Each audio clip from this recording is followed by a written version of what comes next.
खुलुमबाय नोंथांमोनखौ फुंबिलिनि गोसो गोथारै बरायबाय। वेलकाम। दिनै 13 सेप्तेम्बर 2020 रबिबार। फैदो दिननि फुंबिलिनि माखासे फिसा गेदेर खौरांफोरखौ फारि फारि मिथिनानै लानि।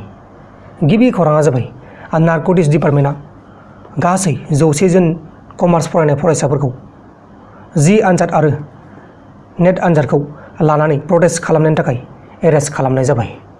लोगोसे नब कुमार सरनिया जायबा क'क्राझारनि एमपि बिथाङा जानो गोनां बिटिसिनि बिसायख'थियाव 25निफ्राय 30 मासिखौ गावसोरनि पार्टी जिएसपिआ देरहानो हागोन होननानै मैयाहाय टाइम्स 8आव इन्टारभिउनि गेजेरजों फोरमायदों।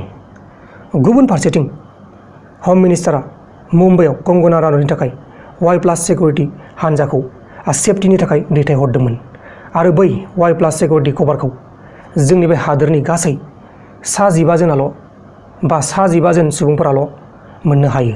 नाथाय बे सिकिउरिटि कभारखौ बलिउडनि एक्ट्रेस बिथां कंगना रानावतनो होनाय जाबाय।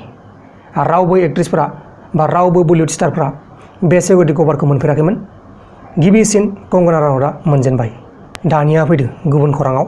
गुबुन खौराङा जाबाय महाराष्ट्र रायजोआव थानाय रायजो राजा बिथांमोनहा महाराष्ट्रखौ बा महाराष्ट्र रायजोखौ प्रेसिडेन्ट रुल खालामनांसिगौ होननानै दाबि खालामदों। मानोना महाराष्ट्रनि माखासे लिडारफ्रा गोबां गाज्रि गोसोनि, दा बेनिखायनो महाराष्ट्रआव थानाय बा मुम्बाइआव थानाय रायजो राजा बिथांमोनहा प्रेसिडेन्ट रुल जानांगौ होननानै दाबि खालामदों। लोगोसे आन्ध्र प्रदेश पुलिसआ गावसोरनि रायजोनि सुबुंफोरखौ बासायनो थाखाय एबि पुलिस सेवा एप्लिकेसन बेखेवनो थांगासिनो दङ एबा एपि पुलिस सेवा एप्लिकेसनखौ लन्च खालामनाय जासिगोन।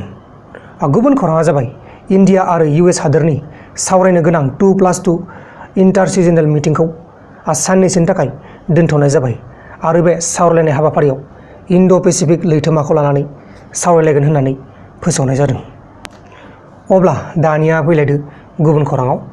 गुबुन खौराङा जाबाय क'क्राझार जिल्लानि सेरफांगुरि पचमापारा गामिनि बिथां प्रमिला नार्जारिखौ जायबा दुथांफोरा खास्रि बिस्रि गोरनायाव सिखाजों हानानै बुथारदोंमोन बैसोर दुथांफोरखौ थाबैनो एरेस्ट खालामनांगौ होननानै क'क्राझार जिल्लानि एबसुआ दाबि खालामदों।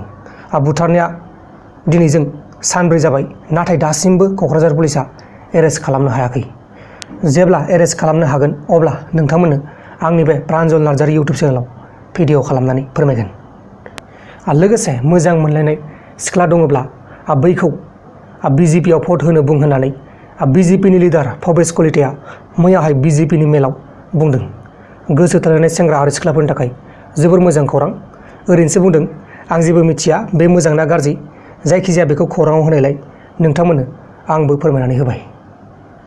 गुबुन खौराङा जाबाय थांनाय सप्तायाव चाइना हादोरजों खावनानै लांजानाय 5 सेंग्रा फलानफोरा नैबेसोरनोमोन।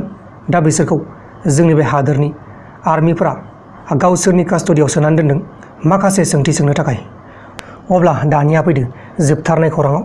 जोबथारनाय खौराङानो जाहैबाय जुबिन गार्डनिफ्राय। जुबिन गार्डनि बिफा आरो जुबिन गार्डनि हिन्जावनि बिमानाव मैयाहाय कर'ना पजिटिभ मोनदों। लोगोफोर, दिनैनि फुंबिलिनि रादाबफोरा बेखिनिल'मोन। जुदि नोंथांमोना आंनि बे भिडिअखौ मोजां मोनदों अब्ला भिडिअखौ शेयार खालाम। नोंथांनि लोगोनो जोबोर गोजोननाय मोनगोन आंनि गोसो गोरबोनिफ्राय। दाहाय बेलासियाव मोनसे रादाब फैगासिनो दं, बेलासिनि रादाब नोंथांमोना नायबानो जाबाय। बाय बाय।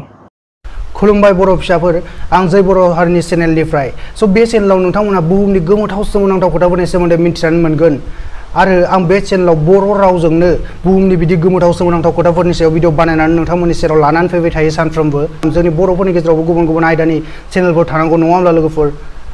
स' बेनिखायनो सापर्ट खालामदो, खेबसे भिजिट खालामहैदो आरो साबस्क्राइब खालामनानै फैदो। जै बर' हारिनि।